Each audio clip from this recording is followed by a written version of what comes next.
Ramadan tiba, Ramadan tiba, Ramadan tiba. Marhaban ya Ramadan, marhaban ya Ramadan, marhaban ya Ramadan, marhaban ya Ramadan. Ramadan tiba, Ramadan tiba, Ramadan tiba. Marhaban ya Ramadan, marhaban ya Ramadan, marhaban ya Ramadan, marhaban ya Ramadan. Ramadan tiba, semua bahagia, tua dan muda bersuka cita. Bulan ampunan, bulan yang berkah, bulan terbebas api neraka. Andaikan saja Ramadan semua, bulan yang tiba, bulan yang ada, karena besarnya setiap pahala yang dijanjikan kepada kita. Marhaban ya Ramadan. Bismillahirrahmanirrahim. Assalamualaikum warahmatullahi wabarakatuh. Alhamdulillahi rabbil alamin, wassalatu wassalamu ala rasulina al-amin wa ala alihi wa sahbihi ajma'in. Subhanaka la ilma lana illa ma 'allamtana innaka antal alimul hakim. Wa la hawla wa la quwwata illa billahil aliyyil azim. Allahumma la sahla illa ma ja'altahu sahla wa anta taj'alul hazna idza syi'ta sahla. Allahumma yassir wa la tu'assir. Alhamdulillah, para penonton sekalian, kita bersyukur kehadrat Allah Subhanahu wa taala kerana kita dapat bersama-sama meneruskan kehidupan kita, dan Allah masih sayang pada kita sehingga Dia mengizinkan kita untuk berjumpa dengan Ramadan Al-Mubarak. Satu bulan yang begitu mulia, yang begitu berharga bagi kita sebagai umat Islam. Dan satu keistimewaan bagi umat Nabi Muhammad sallallahu alaihi wasallam apabila dapat hidup dan menjalani kehidupan dengan baik pada bulan Ramadan. Kerana kita tahu bahawa bulan Ramadan ini satu daripada bulan-bulan yang telah ditetapkan dalam Islam, dan Ramadan ini menjadi cukup istimewa kerana beberapa perkara. Yang besar yang kita nak sebut ialah pada bulan Ramadan inilah Allah Ta'ala telah mewajibkan kepada kita berpuasa sebulan. Dan puasa sebulan bulan Ramadan ini merupakan salah satu daripada rukun Islam yang 5. Selain daripada mengucap 2 kalimah syahadah dan selain daripada solat 5 waktu, maka berpuasa pada bulan Ramadan adalah salah satu daripada rukun Islam. Dan ianya mesti dilaksanakan pada bulan Ramadan. Maka kita menjalani sebulan bulan Ramadan adalah kita sedang menyempurnakan satu daripada rukun Islam. Dan insya-Allah pada kali ini kita akan berbicara tentang suatu keistimewaan ataupun kelebihan yang ada pada bulan Ramadan. Apa yang kita sebut tadi berdasarkan pada firman Allah Subhanahu wa taala, ya ayyuhalladzina amanu kutiba alaikumusiyam kama kutiba alal ladzina min qablikum la'allakum tattaqun. Wahai orang-orang yang beriman, difardukan kepada kamu berpuasa pada bulan Ramadan sebagaimana yang telah difardukan kepada umat-umat yang sebelum daripada kamu. La'allakum tattaqun, mudah-mudahan dengan sempurnanya ibadah puasa kamu pada bulan Ramadan, kamu akan diberikan anugerah ketakwaan kepada Allah Subhanahu wa taala. Sepanjang sebulan bulan Ramadan, penonton sekalian, terlalu banyak kelebihan-kelebihan yang telah diberikan, yang telah dijanjikan oleh Allah dan Rasul kepada kita. Antaranya Nabi sallallahu alaihi wasallam bersabda, "Man shama Ramadhana imanan wa ihtisaban, ghufira lahu ma taqaddama min dhanbi." Siapa yang berpuasa pada bulan Ramadan dalam keadaan imanan, penuh keimanan, kepercayaan, keyakinan dan penuh pengharapan daripada Allah Subhanahu wa taala, maka ghufira lahu ma taqaddama min dhanbi, diampunkan baginya dosa-dosa yang telah dilakukan sebelum daripada ini. Salah satu antara perkara yang yang terlalu besar nikmat yang Allah Ta'ala berikan kepada kita pada bulan Ramadan adalah Lailatul Qadar, malam Al-Qadar, yang cukup masyhur dalam masyarakat kita sebut Lailatul Qadar ni memang masyhur sangatlah. Semuanya bercita-cita mengharapkan dapat beribadah pada malam Al-Qadar ini. Allah Subhanahu wa taala berfirman, "Inna anzalnahu fi lailatul qadr." Dalam surah Al-Qadar, Allah Taala berfirman menceritakan malam Al-Qadar ini malam yang cukup istimewa. Sesungguhnya kami telah turunkan Al-Quran fi lailatul qadr, pada malam Al-Qadar, yang menjadikan malam Al-Qadar ini cukup istimewa kepada kita. Dan kelebihan kita beribadah pada malam Al-Qadar ini adalah khairum min alfi syahr. Kita beribadah, kita melakukan amal soleh, kita menghidupkan malam Al-Qadar ini dengan ketaatan, ganjarannya lebih baik daripada kita beramal pada bulan-bulan lain 1000 bulan. Maka ini suatu keistimewaan yang cukup besar yang Allah Ta'ala telah nyatakan secara jelas kepada kita. Dan pada malam Al-Qadar ini juga adalah malam yang Allah Ta'ala telah menjanjikan pelbagai perkara. Selain daripada dinyatakan pada malam itulah diturunkan Al-Quran. Kelebihan beramal pada malam Al-Qadar ini adalah lebih baik daripada 1000 bulan. Allah Ta'ala juga menyatakan kepada kita, "Fiha yufraqu kullu amrin hakim. Amram min indina inna kunna mursilin." Iaitu Allah Ta'ala menetapkan, menyenaraikan segala takdir yang Allah Ta'ala nak takdirkan kepada setiap manusia. Diperbaharui takdir tersebut pada malam Al-Qadar. Sama ada rezekinya, matinya, kejayaannya dan sebagainya, maka Allah Ta'ala menulis dan menetapkan pada malam Al-Qadar tersebut. Allah Ta'ala nyatakan secara jelas dalam surah Ad-Dukhan yang kita bacakan tadi. Dan malam Al-Qadar ini disebut sebagai malam yang penuh keberkatan. Allah Ta'ala berfirman, "Inna anzalnahu fi lailatin mubarakah." Inna anzalnahu fi lailatin mubarakah. Sesungguhnya kami turunkan Al-Quran fi lailatin mubarakah. Malam Al-Qadar ini dipanggil juga sebagai malam yang penuh keberkatan. Yang sudah pasti apabila Allah Ta'ala sebut malam yang diberkati, yang penuh dengan keberkatan, maka keberkatan itu pasti akan dikecapi oleh setiap makhluknya. Termasuklah manusia yang hidup akan mendapat kelebihan ataupun keberkatan yang Allah Ta'ala turunkan ataupun yang Allah Ta'ala siapkan pada malam Al-Qadar itu.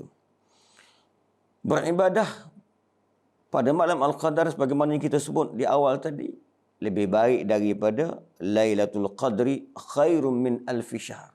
Malam Al-Qadar beribadah padanya lebih baik daripada 1000 bulan. 80 tahun lebih kita hanya beramal, menghidupkan malam Al-Qadar ini satu malam, tetapi ganjaran, kelebihan, nilainya lebih baik daripada kita beribadah pada malam-malam lain selama 80 tahun lebih. Para penonton yang dirahmati Allah sekalian, ini satu perkara yang mungkin satu perkara yang cukup besar kerana kita sendiri tidak mampu untuk menghukum atau menilai kita mampu beribadah lebih daripada 80 tahun lebih, hidup dengan penuh ibadah. Walaupun mungkin umur kita sampai 80 tahun, 90 tahun. Tetapi 90 tahun, kalau kita tolak waktu kita masih kanak-kanak, waktu remaja kita yang mungkin kita nakal, yang mungkin kita tidak mungkin kehidupan kita yang mungkin jauh daripada kebenaran, tolak-tolak mungkin hanya beberapa hari saja yang kita mampu untuk hidup dan beramal pada malam-malam.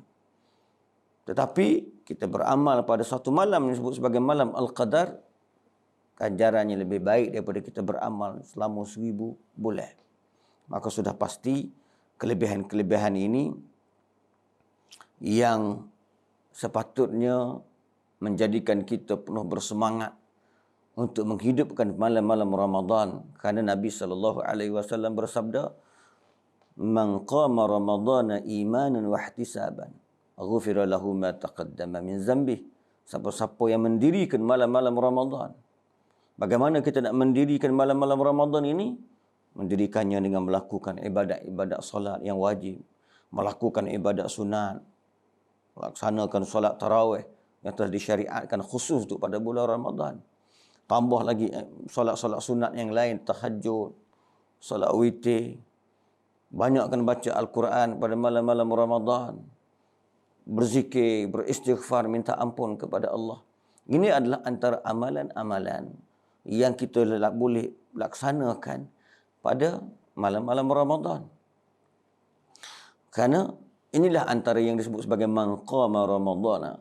Siapa-siapa yang menghidupkan pada malam-malam Ramadan dengan perkara-perkara tersebut. Segala bentuk kebaikan yang kita lakukan.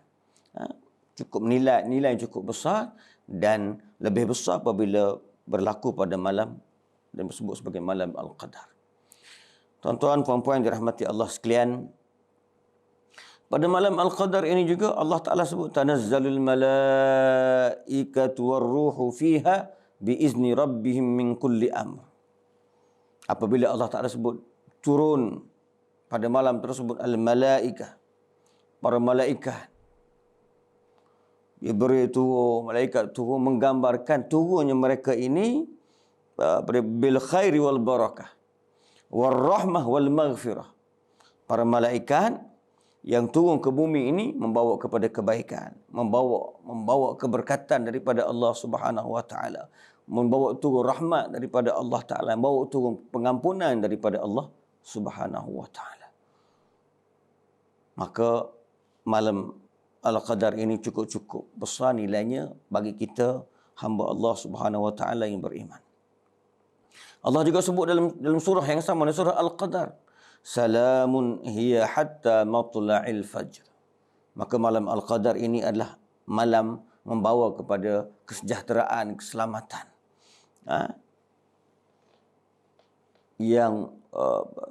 Malam yang dihiasi dengan keberkatan, kebaikan, selamat daripada kejahatan, kesakitan. Itulah kelebihan malam Al-Qadar.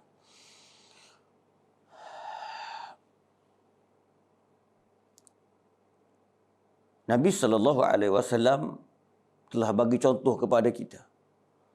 Apabila masuk saja bulan Ramadan, Nabi telah tingkatkan ibadatnya. Berbeza pada malam selain daripada Ramadan. Kemudian apabila masuk 10 akhir Ramadan, maka Nabi semakin memperbanyakkan ibadahnya. Dan Nabi SAW telah menyatakan kepada kita, telah memberikan kepada kita contoh yang terbaik. Contoh yang terbaik, sehingga kan Nabi SAW sendiri apabila masuk 10 malam yang terakhir, Nabi beriktikaf, Nabi meningkatkan amalannya pada malam-malam Ramadan sebagai pecutan terakhirnya. 30 hari Ramadan tu, 10 yang terakhir itu adalah waktu untuk membuat pecutan terakhir. Jadi antara amalan yang dianjurkan kepada kita adalah menjadikan 10 yang terakhir itu hari-hari yang lebih baik daripada 20 yang pertama. Ibadatnya ditingkatkan, bacaan Quran yang diperbanyakkan, istighfarnya diperbanyakkan, doanya diperbanyakkan. Itu antara amalan yang diajarkan kepada kita untuk mengisi malam-malam akhir. Kerana apa? Kerana Nabi SAW sebut kepada kita, bilakah berlaku pada malam Al-Qadar. Nabi SAW nyatakan kepada kita atau memberikan penekanan kepada kita tentang kemungkinan berlakunya malam Al-Qadar itu lebih besar pada 10 yang terakhir. Daripada hadis yang diriwayatkan daripada Aisyah radhiyallahu anha, bahawa Nabi SAW bersabda, "Taharrau Lailatul Qadri fil witri minal ashril awakhir min Ramadan. Mu carilah malam Al-Qadar ini pada malam-malam ganjil. Pada malam-malam ganjil. Malam ganjil minal ashril awakhir min Ramadan. Daripada 10 malam yang terakhir. Maknanya malam 21, malam 23, malam 25, malam 27, malam 29. Ini dia panggil malam-malam ganjil daripada 10 yang terakhir. Walaupun Nabi tidak menetapkan malam secara khusus, tetapi telah Nabi dah sallallahu alaihi wasallam bagi clue kepada kita. Bagi clue kepada kita. Ada malam-malam ganjil daripada 10 yang terakhir. Maknanya dah 10 hari pilih malam-malam ganjil. Bukan bermakna kita nak suruh kita ni pilih beramal pada malam-malam ganjil sahaja. Sebab itulah ulama sebut, kalau kita nak faham macam mana kita nak dapat malam Al-Qadar, jawapannya cukup mudah. Bermula daripada 1 Ramadan sehinggalah Ramadan terakhir, hari terakhir Ramadan, kita pastikan kita menghidupkan malam-malam Ramadan. Kerana kita jangan hanya melihat malam kelebihannya pada malam Al-Qadar. Dalam sabdaan Nabi, man qama Ramadana imanan wa ihtisaban ghufira lahu ma taqaddama min zambi. Siapa-siapa yang mendirikan malam-malam Ramadan bermula daripada malam pertama sehinggalah malam yang terakhir, Allah Ta'ala ampunkan dosa-dosa. Ganjarannya adalah pengampunan terhadap dosa yang kita lakukan. Maknanya kalau kita bermula daripada malam pertama, kita mengisi malam-malam itu dengan kebaikan, dengan ketaatan, pasti kita akan dapat kelebihan malam Al-Qadar. Tetapi sebagai contoh telah ditunjukkan oleh Nabi kepada kita, masuk 10 yang terakhir, Nabi SAW meningkatkan lagi, tambah lagi, kuatkan lagi, perbanyakkan lagi amalannya. Sehingga kalau Nabi SAW bersabda dalam satu hadis yang diriwayatkan oleh Ibnu Abbas radhiyallahu anhu, iltamisuha fil ashril awakhir min Ramadan. Carilah malam Al-Qadar ini pada 10 yang terakhir daripada Ramadan. Lailatul Qadri fi tasi'atin tabqa wa fi sabi'atin tabqa wa fi khamisatin tabqa. Maknanya Nabi SAW cerita kepada kita tentang malam-malam 10 yang terakhir dan pada malam-malam ganjil tadi. Baik, Nabi SAW ketika mana Nabi telah menggambarkan malam-malam yang lebih dekat untuk dapat malam Al-Qadar, maka di sana ulama menyebut kepada kita, walaupun di sana ada diceritakan tanda-tanda berlakunya malam Al-Qadar, tetapi tugas kita bukan mencari tanda-tanda tersebut. Tugas kita adalah untuk menghidupkan malam-malam Ramadan yang pasti. Apabila kita menghidupkan malam-malam Ramadan, khususnya 10 yang terakhir itu, pasti kita akan dapat kelebihan malam Al-Qadar insya-Allah. Jadi tuan-tuan, muslimin muslimat yang dirahmati Allah sekalian, akhir sekali kesimpulan yang saya nak bawa adalah, marilah sama-sama kita melihat kelebihan-kelebihan yang telah dijanjikan oleh Allah kepada kita pada mula Ramadan. Ramadan syahrul Quran. Banyakkan baca Quran kerana bulan Ramadan bulan Al-Quran. Bulan diturunkan Al-Quran. Nabi sendiri sallallahu alaihi wasallam banyak khatam Quran dengan Jibril pada malam Ramadan. Begitu juga Ramadan disebut sebagai Syahrul Maghfirah, bulan pengampunan. Allah Ta'ala tawarkan pengampunannya kepada kita. Maka kita rebutlah pengampunan ini dengan beristighfar, memohon ampun kepada Allah Ta'ala pada bulan Ramadan, khususnya pada malam-malam Ramadan. Dan insya-Allah segala kelebihan malam Al-Qadar ini akan dapat kita kecapi insya-Allah apabila kita buat segala ibadah kita betul-betul kerana Allah. Kerana malam Al-Qadar ini juga dicipta oleh Allah, dikhabarkan kepada kita oleh Allah. Kelebihan pada malam Al-Qadar ini juga dijanjikan oleh Allah. Maka kita buat kerana Allah, kerana mengharapkan ganjaran daripada Allah, insya-Allah kita akan dapat sama-sama mengecapi kelebihan malam Al-Qadar. Yang mudah-mudahan Ramadan tahun ini adalah Ramadan yang terbaik yang pernah kita lalui di sepanjang kehidupan kita insya-Allah. Dan seandainya ditakdirkan Ramadan tahun ini adalah Ramadan yang terakhir, maka dia menjadi Ramadan yang terakhir yang cukup besar nilainya untuk membawa kita, memberi kelebihan kepada kita untuk kita pergi menghadap Allah Subhanahu wa taala. Wallahu a'lam bissawab. Aqulu qawli hadza wa astaghfirullah li wa lakum. Assalamualaikum warahmatullahi wabarakatuh.